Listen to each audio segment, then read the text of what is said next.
So my name's Andy Cam, been doing this job for over 40 years. So we do plumbing, central heating, bathrooms, building work, renovations, all that kind of stuff. So we need multiple tools. So I'm going to start showing you a bit of what we've got. So this job we're going to be putting plastic pipes underneath the floor upstairs because I find that's better because it doesn't squeak and make a noise when it expands and contracts. So we've got plastic fittings here.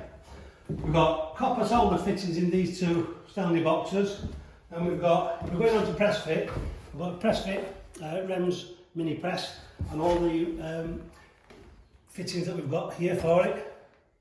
So they're cone expansion fittings, and we've got a screw box and all clips. We obviously use Talon stuff, so that's pretty good. We've got a servicing bag. Obviously that's a Vito Pro bag, so I use this. It's got all bits and bobs in it. You know, Hilti screwdrivers, Joker spanners, got this little weird screwdriver, been out ages, but pretty good. And then it's got all the bits inside. So basically you've only got to take one screwdriver into your job, and then you've got it all. So I'm going on to, that's my servicing bag. That's what I use that for. So that all goes in there for just popping in and out of jobs. Pipe bending. I've always loved my hill moors. So that's your hill moor, and with that you need the guides, reformers, to be able to use that. Bit cumbersome sometimes, but it's pretty good. Like I said, I've had that for 30 years, something like that. Also, I've got this one, monument bender. So it's a little two-piece, it's just for 15mm on its own. And then it engraved for me, look, it says, I love plumbing on there, so that's a real nice touch. So very easy to use. Just pop your pipe in like that. That pops over. Bend your pipe, nice tight bend on your pipe. So that's that. Back onto drills, power saws, that kind of stuff. I've always used Hilti. I've had these probably 8 or 9 years now, probably getting ready, but they still work like brand new. So I've got the 22 volt kit. So these are my 3 drills that I fit in the bag. I've got the SDS, screwdriver, impact, and a drill. So they're all pretty good. And on to hand tools. So I've got a pair of crescent grips that open really wide for big nuts. I've got these are Rothenberger 1¼ and 1.5" plastic pipe cutters. They're fantastic to get close to walls. So I've got that in 1.5", 1.25". You've got your standard Allen keys, just a set of those. You've got a Monument swaging kit, so it's a socket forming kit. It does 15mm and 22, so all in one. So they're pretty good to have at hand. Stanley tape measures, sticky tape. I've got blue and red for hot and cold, would you believe? I've got Loctite 55, which I use on radiator, rad valves going into the radiators, the tails. I have a bit of lubricant for all sorts of stuff, to be honest with you, but mostly for plastic push fit fittings. I like my Instinct Flux, pretty good stuff, very easy, just apply it with a brush. Spare tape measure, because you'll never be sure. I like my backhoe stuff, so little backhoe socket set that fits in, does a multitude of things, quite reasonably priced. And I like this stuff, it's Flowmaster jointing compound, so it comes out like that, and if it turns upside down in your box, it's not going to flood it. So that goes in there. T-bar, rasp, and a file. One of the lads who worked for me brought me one of these, and I thought I'm not going to use that. But it's great for taking skirting boards off, taking floorboards up, that kind of stuff. So yeah, they're pretty good. Bit heavy, but good. Hacksaw blade. Why have I got hacksaw blade? For cutting behind the back of toilet cisterns, and maybe sometimes cleaning heat exchangers out in little places. Obviously a blow lamp, another one, that's a Rothenberger.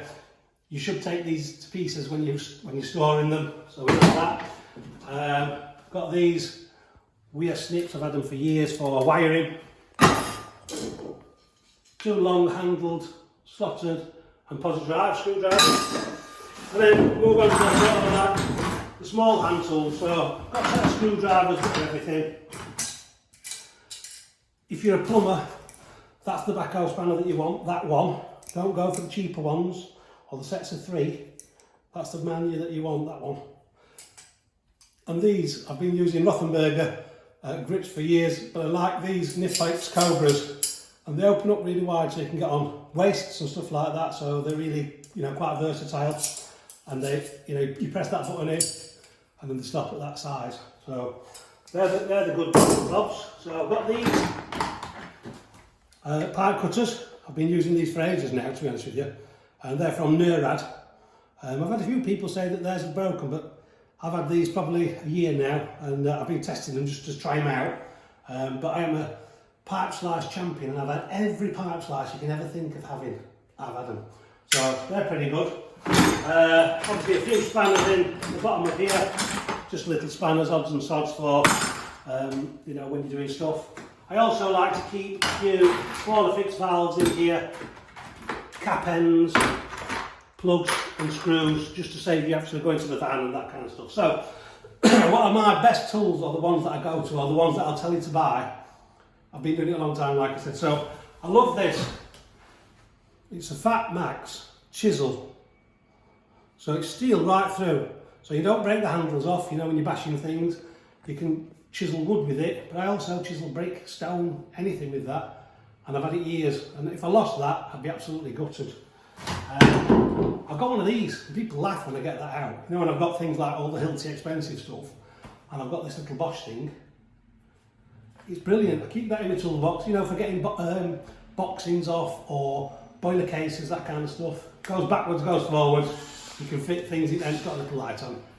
I love them, and I've had them for years, so they're really good for. I even hang radiators with them and stuff like that, which I know I shouldn't do. I should go and get them out, but sometimes if I can't bother, I just use that. So like I said, they're the best ones. I love my Niflex stuff. I love my spanners. I love my Unilight stuff for lighting up when I've got, usually at winter time when you've, you know, you're on site and it's a bit dark and horrible. So there you go. That's what I've been using for years. Whether you use anything different or you do it a different way, that's not a problem for me. This is the way I've done it, and this is the way that I've been doing it a long time, and I find it quite easy to go in people's properties and do a multitude of jobs. The other thing that I did was, I always like a toolbox. So I've got this one, it's a curve, it's quite big, quite heavy, but I've got everything in there that I'm going to need. And also, I like toolboxes because if I'm working on a boiler here, and I want to get to the flue, I don't want to go and get my ladders, I can just stand on the toolbox and work away up there. One thing I didn't like about this toolbox was it has a hole underneath there in the handle. And all my tools kept falling down and going into the bottom of the toolbox, which used to drive me mad. So what I did, with my plumbing wisdom, I stuck a piece of pipe underneath it with Dave's Bond and Seal, to be honest with you, from Condensate Pro, and that now stopped things going down the middle. So there you go. That's all my tools. Thank you for your time, and that's why I love plumbing.